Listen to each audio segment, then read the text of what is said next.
Parents are buying school supplies and uniforms. Teachers are planning their classrooms, and kids are soaking up the last days of summer vacation. Back to school time is here. 2 News Oklahoma wants to help you with everything you need to know as you get your family ready. We've been checking in with districts across Green Country, Talking to law enforcement about school safety. We've got to do everything to protect our kids without having to lock down into a fortress. And asking parents what they're focused on as school starts. We're breaking it all down for you in this Back to School special. Well, as the new school year begins, security is top of mind for parents, teachers, and state leaders. It was just days before the last day of school earlier this year in Uvalde, Texas, when a gunman went inside an elementary school and shot and killed 19 students and 2 teachers. The tragic images we all saw that day made everyone wonder, how can we keep that from happening here? And if we can't stop it, how can we prepare to protect our schools and the people inside? A month after Uvalde, Governor Kevin Stitt unveiled Mission Secure Oklahoma Schools, the plan based on recommendations from law enforcement, requiring law enforcement to get the most up-to-date active shooter training. All schools must implement the Rave panic button app and offer threat assessment training for teachers. 2 News Oklahoma's Shay Smith talked with the Tulsa County Sheriff's Office about training they're providing other agencies. It's at the forefront of our minds. We've got to do everything to protect our kids without having to lock down into a fortress. Philip Garland is the superintendent at Liberty Schools. He and the sheriff's office have had this active shooter training planned for a while, but now it seems more important than ever. Something about Uvalde really did make more parents call up and react and ask, what are we doing? And we already planned to have this training. But I think they were very comforted. Deputies went through what they call scenario-based training. After each round, the situation involving the active shooter would change and the deputies would have to adjust. Some of the scenarios included an injured bystander and an officer down. We had them start introducing catalysts such as a downed individual, maybe an injured officer, and then on to shots being fired and them having to respond accordingly. Deputies responded to each scenario in groups of 2 and 3, weaving in and out of classrooms, searching for the person posing as the active shooter. Corporal Whitsett says this training teaches them to not hesitate when they hear gunfire. We know nationally is a 3 to 5 minute response time for officers to get on the scene of an active shooter event. And so just as the rest of the agencies in this area, we teach our deputies that that time is crucial to save lives as soon as possible. So their objective in their job is to go in and deal with the threat as soon as possible. Another crucial piece of information deputies learned, the layout of the school. This facility has so many different buildings that we would have to respond to. So gaining the knowledge to know if that call comes out, what building is being called out, was crucial for us. Also putting Garland's mind at ease that his students' safety is in good hands. That office will know who we are, who to contact, every detail of our layout, how to get here, access, everything. Now, training like this is essential for law enforcement to respond to any active shooter situation, and especially in schools. Recently, I got a first-hand look at active shooter training led by the Oklahoma Highway Patrol and offered to troopers, deputies, and police officers across the state. Stopping the threat, helping the injured, and resolving the situation quickly. Those were the goals of the active shooter training in Oklahoma City Wednesday. We want to make sure all of them are trained at the same level and with the same techniques. Commissioner of Public Safety Tim Tipton says there are about 9,000 active troopers, sheriff's deputies, and police officers in Oklahoma.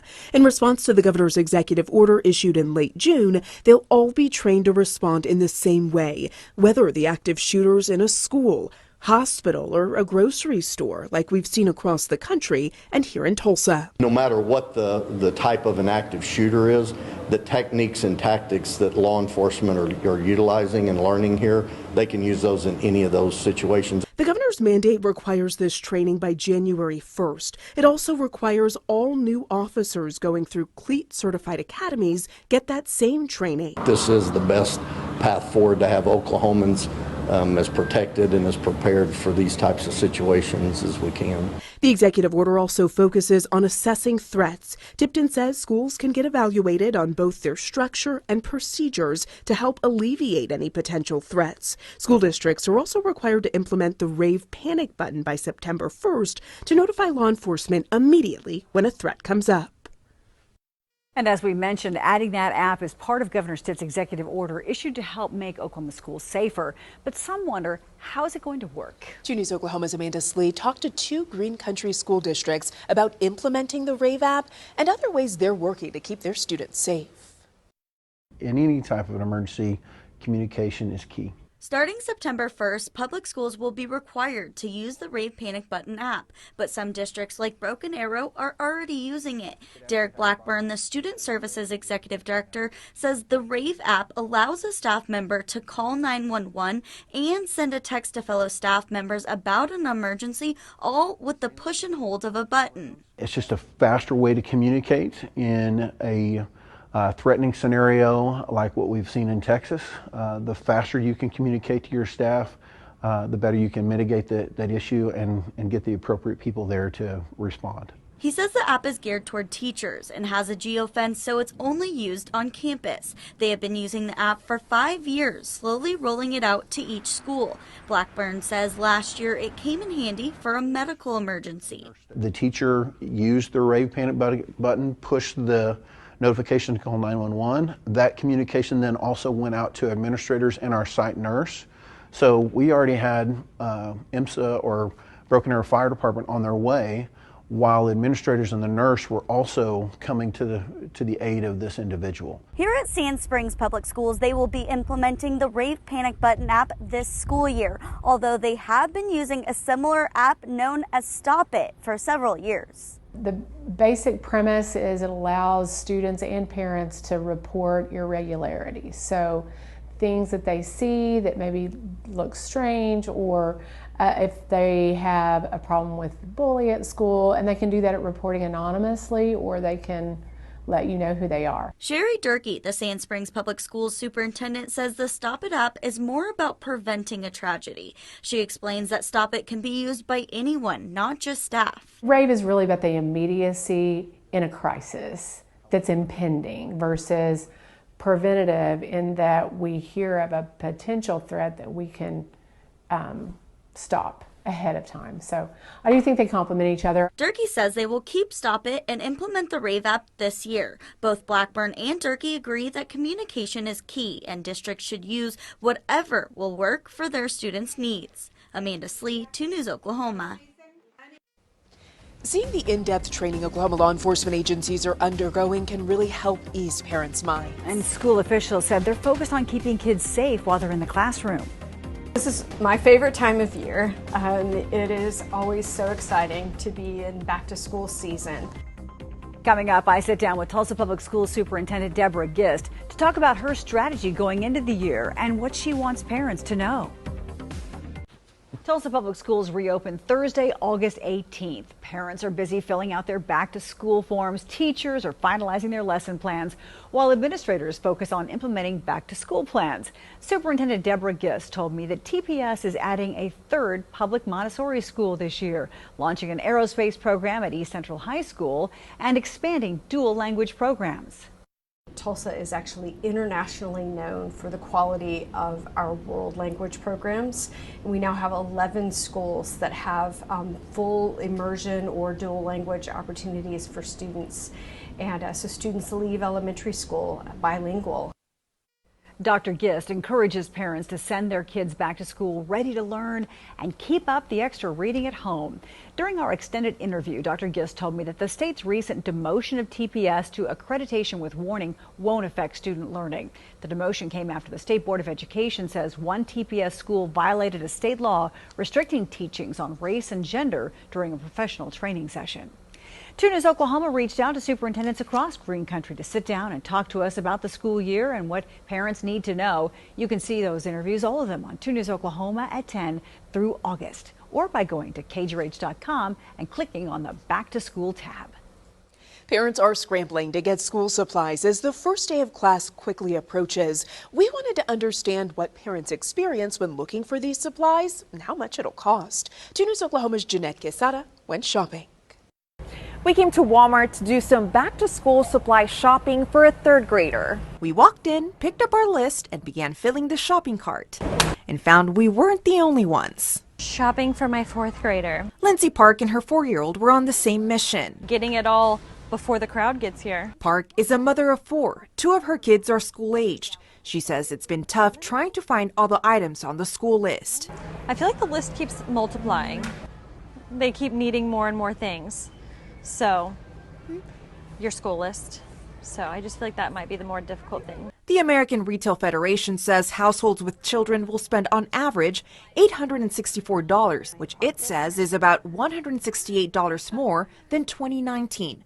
Walmart says they've tried to take your wallet into account. We know that everyone is trying to be very budget conscious as they're going back to school shopping this year, and so that's why you see us offering things like more than 100 items for less than $1. We continued our shopping to get all the supplies a third grader would need, including notebooks, pencil pouches, and of course, a backpack. Our grand total, $119 with 8 cents. Something this mom of 4 will want to take advantage of as she shops for one student at a time. We're just trying to juggle it all. In Tulsa, Jeanette Quesada, 2 News Oklahoma. Hey, Green Country, school's about to start. You can check in with us each morning starting at 4:30 to 7 a.m. for your latest bus stop forecast. We'll also give you a sneak peek of what's ahead for the next day's bus stop forecast at 5, 6, and 10 on 2 News Oklahoma. Also, you can follow us on social media and download the 2 News app to get the latest bus stop forecast delivered right to your phone. Thank you, Mike. Now the new school year is a time for making plans and setting goals. For one Green Country student, he's setting a big goal, but it's not academic. Oh, say, can you see? His anthem for the new school year still ahead. The back-to-school season is upon us, and while some kids are thinking about good grades this year, 2 News Oklahoma's Julie Chin met a high school student who had a different kind of graduation goal. His story is positively Oklahoma.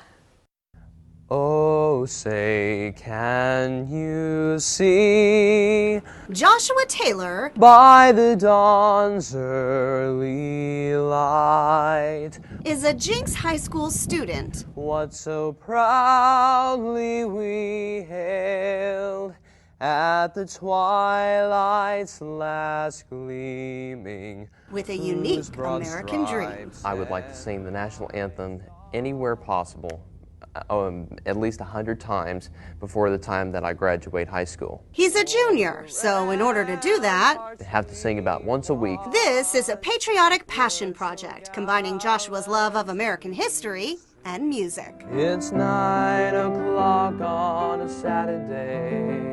The 16-year-old piano man's been playing for nearly 10 years. I've been singing probably since I was in the womb. He's performed all around town, won local talent competitions, and even auditioned for a national TV show. I made it through the first round and I got to audition for another producer, and I didn't make it past that round, but it was a great experience. Joshua isn't just a performer, he's also a history buff. In fact, he says his patriotism runs in his genes. Both of his grandfathers served in the military, and he was even born on Memorial Day weekend. I have a real strong passion for America and for our veterans. Which is how he ended up on this national anthem adventure. With every war that has gone on, World War I, World War II, the Korean and Vietnam War, more and more people have sacrificed their lives, and the national anthem becomes more and more important. By the dawn's... He's up to a dozen patriotic performances so far, from drillers' games and the rocket's red glare to civic meetings. Gave proof. And he's searching for more. Anywhere possible that will have me sing. It can be anywhere in Tulsa, it could be anywhere in the state of Oklahoma. And there's also one famous concert hall, if anyone has a connection. What is your grandest dream? Probably to sing in Carnegie Hall. Until then, this high school junior is happy sharing his musical message. To educate and help the people in my generation and future generations know just how important and cherished America is. Because for Joshua Taylor, oh, say does that star-spangled banner yet wave, spreading the word for the land of the free is the high note, and the home of the brave. In Jinx, Julie Chin, 2 News, Oklahoma. He has just a beautiful voice. That was wonderful. And that is a heart goal. Just a heart goal. I love that. Absolutely. I definitely hope he reaches it. We do too.